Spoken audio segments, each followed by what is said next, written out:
Hai, Assalamualaikum semuanya. Hai teman-teman, apa kabar semuanya? Kalian tahu gimana kehidupan sosial budaya di awal kemerdekaan Indonesia? Jadi hari ini kita akan bahas ini. Gimana sih kehidupan sosial dan budaya di Indonesia setelah kemerdekaan? Oke, untuk pembahasan yang pertama yaitu menghapus sistem diskriminasi. Jadi sesudah proklamasi 17 Agustus 45 terjadi perubahan kehidupan sosial budaya dalam masyarakat Indonesia. Jadi teman-teman, sebelumnya itu kan tingkat masyarakat pada masa kolonial itu kan mengenal sistem diskriminasi. Keadaan ini menempatkan bangsa Belanda sebagai warga negara kelas 1. Jadi terus ya warga negara kelas 2-nya itu yaitu keturunan dari timur asing. Jadi seperti keturunan Cina, Arab dan India. Dan yang terakhir itu adalah golongan pribumi. Lucu ya, kita yang punya wilayah, kita yang punya tanah, tapi kita dijadikan mereka di golongan terakhir, yaitu golongan ketiga. Jadi struktur masyarakat kolonial di masa pendudukan Jepang itu berubah teman-teman. Pada waktu itu orang Jepang menjadi warga negara masyarakat kelas 1 pasti.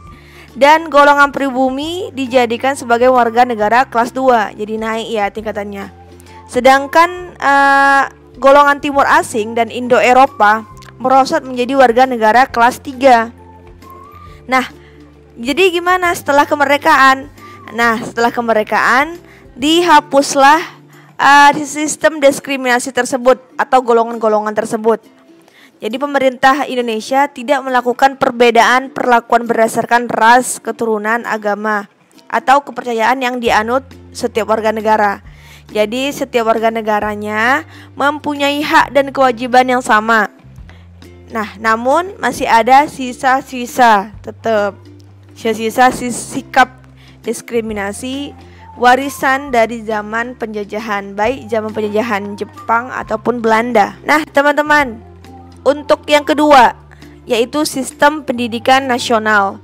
Jadi salah satu tujuan nasional bangsa Indonesia itu yaitu mencerdaskan kehidupan bangsa. Jadi salah satu usaha untuk mencapai tujuan itu adalah dengan memajukan kegiatan pendidikan. Jadi pasca kemerdekaan, Ki Hajar Dewantara, kenal ya siapa dia? Dia diangkat menjadi Menteri Pendidikan, Pengajaran dan Kebudayaan. Tujuan pendidikan dan pengajaran sebagaimana digariskan adalah untuk mengarahkan dan membimbing siswa menjadi warga negara yang bertanggung jawab gitu ya. Jadi sekolah-sekolah itu dibuka bagi seluruh warga negara. Jadi kan kalau dulu zaman penjajahan Belanda itu kan hanya kaum bangsawan yang diperbolehkan untuk sekolah. Jadi setelah kita merdeka, semua warga negara itu bisa untuk bersekolah. Jadi metode pengajaran ditekankan kepada sistem sekolah, kerja, aktivitas dan kreativitas itu serta memahami peristiwa-peristiwa yang terjadi di luar lingkungan. Kemudian pendidikan luar sekolah itu kan digiatkan dalam bentuk pendidikan masyarakat. Jadi melalui kursus kejuruan atau keterampilan yang dibimbing oleh pemerintah.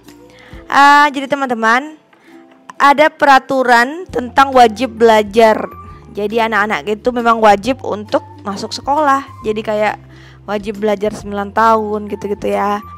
Jadi pendidikan kejuruan seperti mengenai pertanian, industri, pelayaran itu mendapatkan perhatian khusus dari pemerintah. Jadi bagi siswa olahraga di zaman pasca kemerdekaan ini juga diberikan perhatian khusus di bidang pendidikan. Jadi pendidikan itu pun dibagi atas 3 tingkatan, yaitu pendidikan dasar, pendidikan menengah, dan pendidikan tinggi.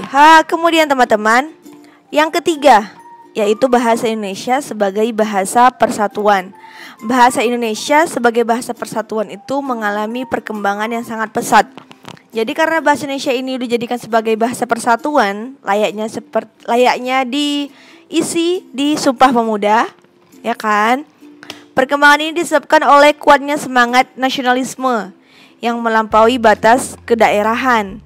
Jadi adanya pelarangan menggunakan bahasa Belanda di zaman Jepang itu yang menjadikan penyebab dan peluang bagi kita sebagai warga negara Indonesia untuk melakukan perkembangan bahasa Indonesia di bidang administrasi, pendidikan, komunikasi massa, dan penerjemahan buku-buku pelajaran. Makanya di zaman Jepang bahasa Indonesia sudah mulai sangat berkembang pesat.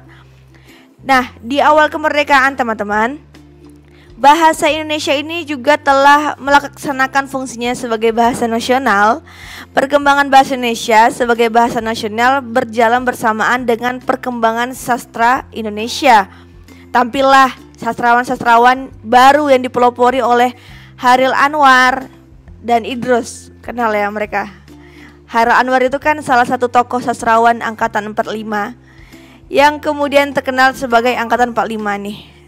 Ya kan, pas ya. Jadi seni sastra, seni lukis, seni drama, terus ada seni film, serta seni musik juga mengalami perkembangan yang pesat. Ya, Sunjoyono, Agus Jaya Sumito, Trisno Sumarjo, dan beberapa teman-teman lainnya itu tampil sebagai seniman yang sangat terkenal.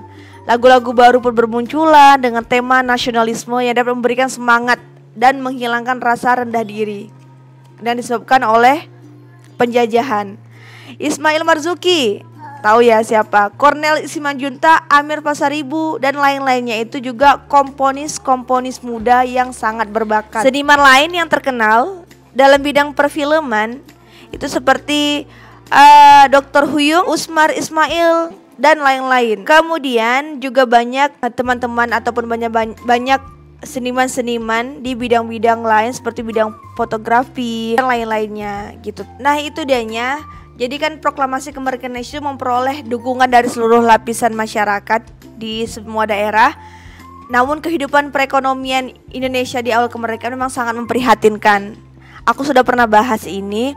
Tapi kehidupan sosial dan budayanya mengalami perkembangan yang sangat pesat. Nah, gitu teman-teman. Jika kamu suka video ini, jangan lupa like and subscribe. See you in the next video. Bye bye. Assalamualaikum.